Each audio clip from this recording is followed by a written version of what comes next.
Namaste, everybody. Welcome. I'm Bhavani Das with Bhavani Vedic Astrology. I'm here to discuss our up and coming full moon in Aries happening November 8th, 2022. Last video, we discussed the new moon, which was in conjunction with the sun, and that was a partial eclipse happening on that day in October. And this video, we're discussing the full moon, which is actually in opposition to the sun. It's also happening with a full lunar eclipse on that day as well. So some exciting things I want to share with you with this video. But first, I would like to start the video off with just a little bit of mantra. This is a Bhavani mantra. So join me if you know.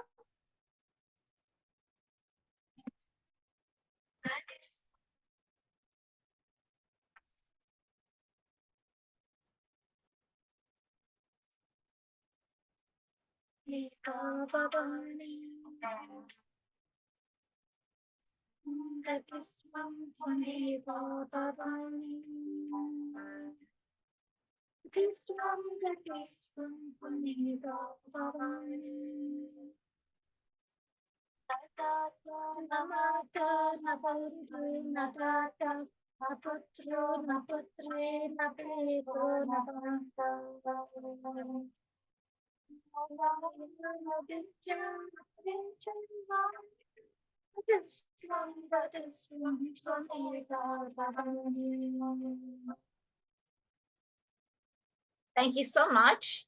And let's get started on discussing the aspects of this full moon on all 12 ascendants. So again, this full moon is in Aries happening in the sign of Aries for Aries ascendant. You can also look at your moon sign if you know, but I'm just going to go over all the ascendants. So this is the time that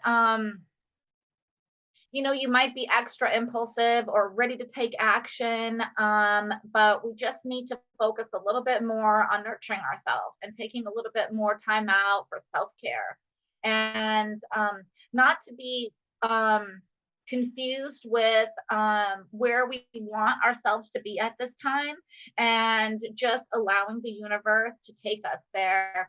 So as fast as we want to spin our wheels to get from point A to point Z, it's really good to take it easy and take it a little bit slow, because there could be a lot of illusion and confusion with some of these energies. In Taurus, it's happening in your 12th house.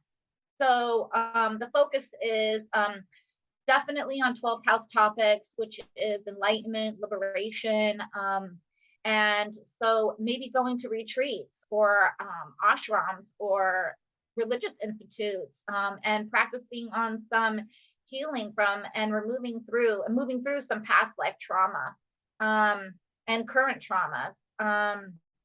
Gemini, it's happening in the 11th house. So establishing a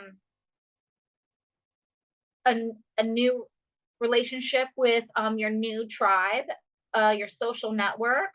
So maybe eclipsing some of the old people that you connected with in the past and moving into like a new area, and of course going after all your dreams and desires in spite of what others might say to you, and in spite of some of the confusion that might be happening, just stay the course and just keep moving forward and establishing your new social networks.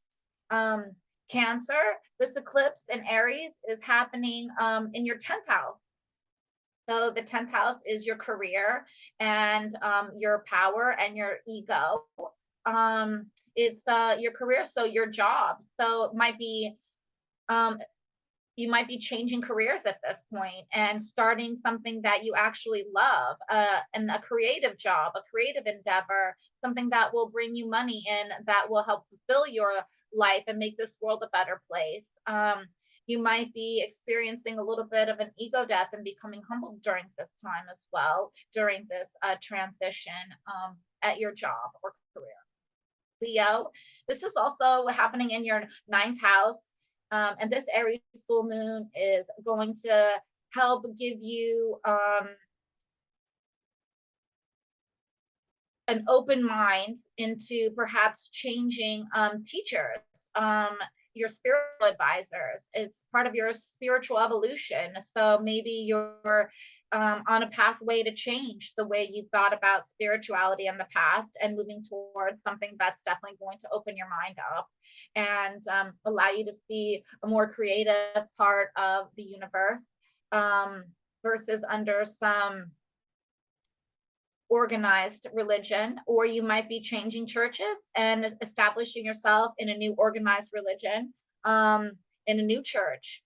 And of course, there are some, negatives and positives that go with that. So just play the course and know that there's just a lot of confusion that's happening in this movement and this change. Virgo, this is happening in your 8th house. 8th house is the natural Scorpio house, so death and rebirth, maybe of some toxic habits that you might have, and maybe we're eclipsing some of those things out.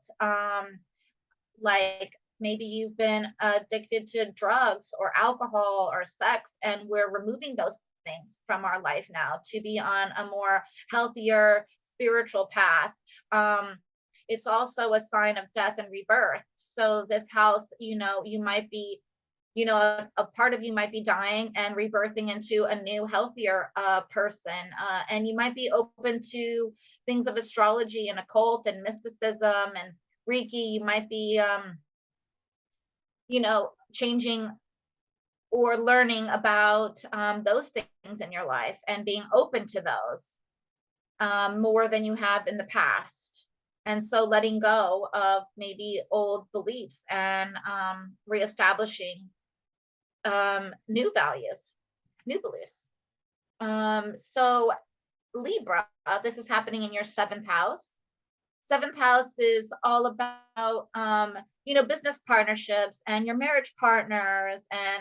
And so with this full moon in Aries eclipse happening in your 7th house, maybe you're letting go of toxic behavior in relationships and business partners. Maybe letting go of blaming or, also having a little bit of humbling effect on your ego and letting loose a little bit when it comes to standing up for yourself and making others see your point of view, allowing others to express themselves to you, and just kind of letting go of past toxic behaviors in relationships, maybe even some codependency issues, and kind of taking some responsibility for yourself in some toxic behaviors that have formed in your relationships, and starting a new path with relationships in new positive ways of communicating and relating to others. Scorpio, this is happening in your 6th house. The 6th house is a house of daily work and service to others. So Scorpio, you could be changing jobs or changing your daily work habits. Like you could be on a path to maybe establishing a yoga routine or a workout regimen and going to the gym. You could also be starting a new diet and eclipsing out old bad foods that are not good for us and are not good for our evolution. So maybe your relationship with drugs or alcohol are changing now, and we're getting rid of those habits and changing our diet, maybe greasy foods, and now going maybe a more healthier approach to foods, grilling our foods, maybe even eclipsing meat out of our diet and going vegan. Sagittarius happening in the 5th house. The Aries full moon lunar eclipse on the 5th house is going to be, again, we mustn't forget about the illusion and confusion of these energies, and things that you expected to turn out one way could be turning out a different way. And so it could be romantic partners being removed from your life. However, the universe might have in store for you bringing in your soulmate Maybe fifth house also has to do with education. Maybe you're changing the course of your education from the past and moving towards different types of education and moving forward in new classes if you're already studying, and just keep pushing through and moving forward with your new courses. Capricorn happening in your fourth house, which the fourth house is of home and mother. So Capricorn ascendants, Capricorn moon placements could be having some sort of delusion and confusion when it comes to their home. Maybe buying a new home, moving into a new home, so changing homes. Also, it could be having your mother move into your home, or you moving into your mother's home, taking care of your mother. It also could be highlighted, but also in the fourth house, it could be your intuition could also be a little bit clouded at this point, and your judgment could be a little bit clouded. So just kind of taking care not to be impulsive during this time as well. Aquarius happening in your third house. Third house is the way you communicate with others. So with this eclipse happening, we want to be careful of our words and the way we communicate with others. And we might be learning new ways to communicate as well. So eclipsing out an old way, full moon, also showing us a way forward. So a new way of communicating. We also could be having neighbors that move out and move into our neighborhood, so we can experience that, as well as maybe some short distance travels is also seen. So be careful with short distance travels during this time of the eclipse, and just a few days before and a few days after. And then Pisces, this is happening in your second house. The second house is our relationship with money, and also family values. And so we could be, going through a time where, there's some confusion on our family values, and we're transforming those values and moving into a more futuristic way of working with our family and forgiving our family. And if there's been arguments, and establishing more strong values and more modern approach to each other.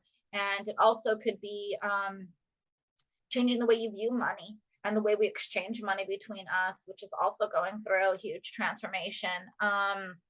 And of course, it also has to do with the things that you put into your mouth. Like maybe you've been a smoker, so maybe we're going to stop smoking. We could also be changing the foods that we eat and eliminating foods that are not healthy for us, and moving into a more healthier way of eating and a healthier approach to foods. So that concludes all 12 ascendants. And of course, if you're looking from your moon sign, that's awesome also. And I just want to conclude with you on this video that the energies are really intense during this time of the eclipse. So as fast as we want to go, we just have to take heed, because there's going to be a lot of illusion and confusion during these times. And just the way we think things are going to work out, and we plan for things to work out a certain way, the universe might have something better in store for us. So not to think so heavy on the way things should end up in our lives, and be more open to what the universe has in store for us. And God's gift for us is better than we could ever imagine for our own selves. And just letting go of things that just aren't working out for us, and focusing on new ways of establishing things in our life. And with that, I conclude this video, and thanks so much for watching. Don't forget to hit the like button and subscribe to my channel, and I look forward to doing more videos in the future and seeing you guys again. Thanks again. Bye.